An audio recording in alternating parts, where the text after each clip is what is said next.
Surat kepada orang Ibrani. Penulis surat ini tidak diketahui, dan banyak orang bertanya-tanya sejak lama apakah Paulus yang menulisnya atau mungkin salah satu rekan kerjanya seperti Barnabas atau Apolos. Tapi sesungguhnya kita tidak tahu. Di pasal 2, kita menemukan bahwa si penulis punya hubungan langsung dengan para murid yang berada di sekeliling Yesus. Sehingga kita tahu bahwa surat ini didasarkan pada pengajaran para rasul. Kita juga tidak tahu siapa penerima surat ini, bahkan di mana mereka tinggal.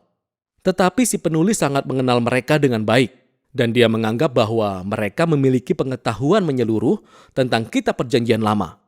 Khususnya jalan cerita dari 5 kitab pertama Alkitab atau kitab Taurat, tentang bagaimana keluarga Abraham menjadi bangsa Israel, bagaimana Musa memimpin mereka keluar dari perbudakan Mesir ke Gunung Sinai, di mana mereka menerima hukum Taurat dan mengadakan perjanjian dengan Allah.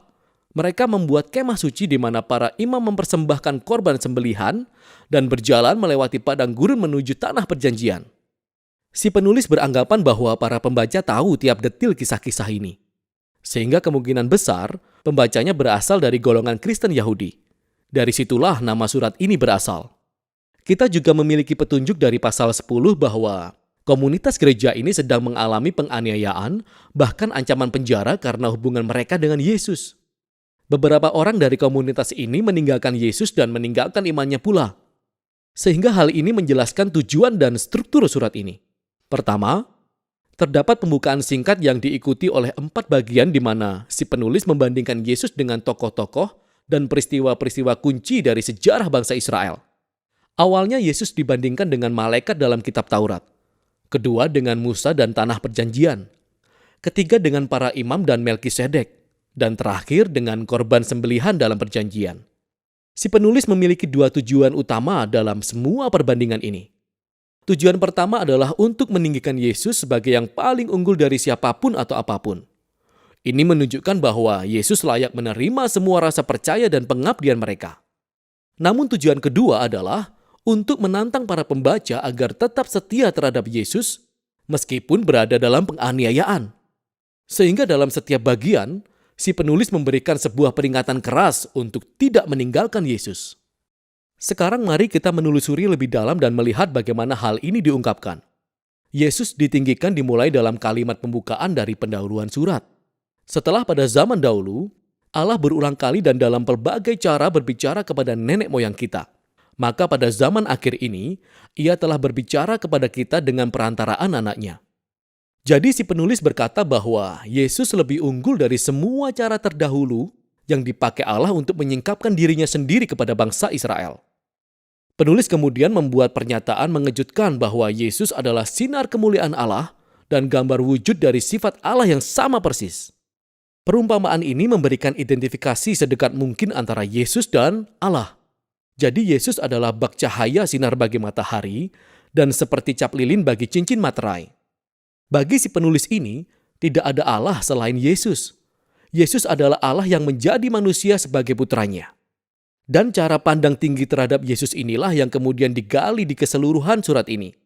Pada bagian awal, si penulis membandingkan Yesus dengan malaikat yang mungkin terdengar aneh bagi kita. Seperti, kenapa harus malaikat? Dalam tradisi Yahudi, diajarkan berdasarkan Ulangan 33 ayat 2, bahwa Taurat dan firman Allah disampaikan kepada Musa di Gunung Sinai oleh orang-orang kudus atau malaikat.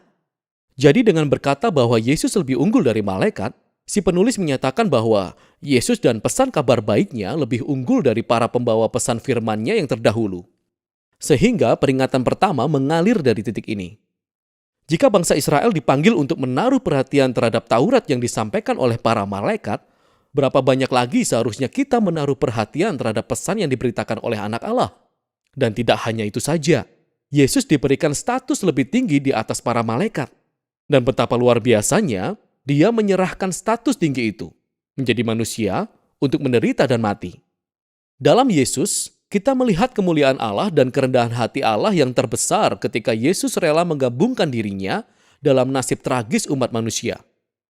Di pasal 3 dan 4, penulis berpendapat bahwa Yesus lebih unggul dari Musa yang memimpin bangsa Israel melalui padang gurun dan membangun kemah suci. Yesus juga adalah pemimpin umat Allah, namun di dalam Dia, kita melihat bahwa Dia bukan sekedar membangun kemah, tetapi membangun seluruh ciptaan. Kemudian penulis menceritakan kembali kisah bagaimana orang Israel memberontak melawan Musa di padang gurun. Dan mereka kehilangan kesempatan untuk masuk ke tempat perhentian yang Allah tawarkan bagi mereka di tanah perjanjian. Sehingga muncullah peringatan kedua. Jika Yesus lebih besar dari Musa, seberapa lebih besar taruhannya jika kita memberontak melawan Dia? Kita juga seperti ada dalam sebuah kondisi di padang gurun di mana kita harus percaya kepada Tuhan untuk ketenangan masa depan kita dalam ciptaan baru Allah. Jadi mari kita pastikan bahwa kita tidak memberontak seperti yang dilakukan bangsa Israel di padang gurun dan kehilangan tawaran kasih karunia Allah untuk masuk dalam ciptaan barunya. Di pasal 5-7, penulis lalu membandingkan Yesus dengan imam Israel yang berasal dari garis keturunan Harun.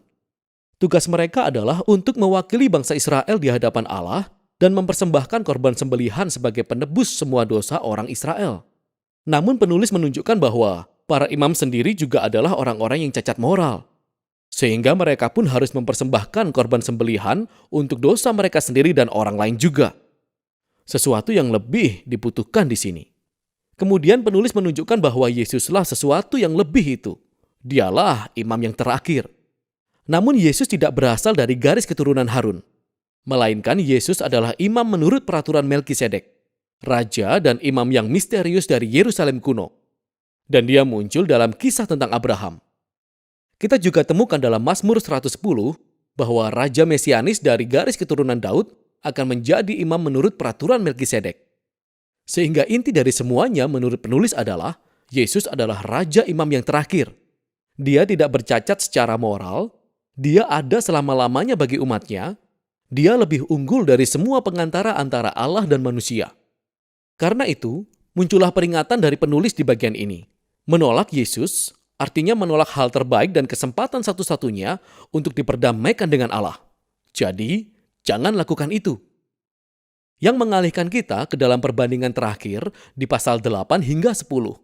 Penulis menunjukkan bagaimana kematian Yesus di kayu salib adalah pengorbanan terakhir yang unggul dari semua korban persembahan hewan yang diserahkan di kemah suci. Korban-korban tersebut harus dipersembahkan terus-menerus, setiap hari, tetapi juga tahunan pada hari pendamaian. Yesus menyerahkan hidupnya satu kali dan untuk semua orang. Dan itu cukup untuk menutupi semua dosa seluruh dunia. Oleh karena itu, penulis mengingatkan pembaca untuk tidak meninggalkan Yesus, karena itu seperti membalikkan badan dari tawaran karunia pengampunan Allah.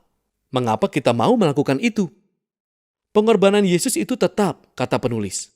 Dan itu adalah dasar dari perjanjian yang baru yang disampaikan dalam kitab para nabi di mana semua dosa telah diampuni.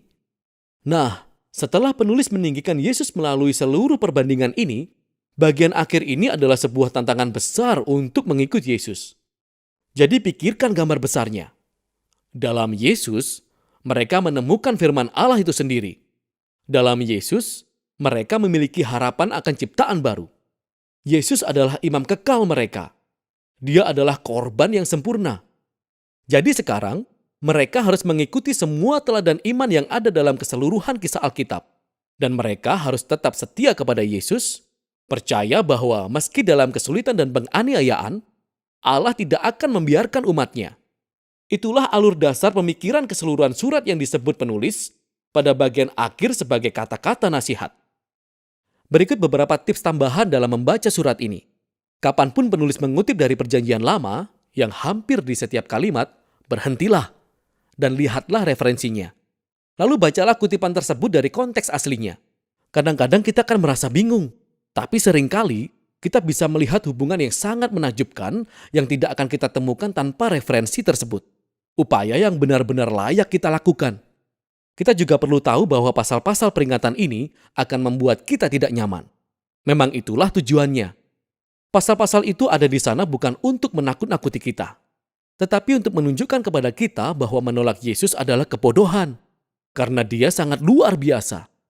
Peringatan-peringatan ini menjadi tujuan yang lebih besar dalam surat ini, yaitu untuk menunjukkan bahwa Yesus adalah penyingkapan terakhir dari kasih dan kemurahan Allah.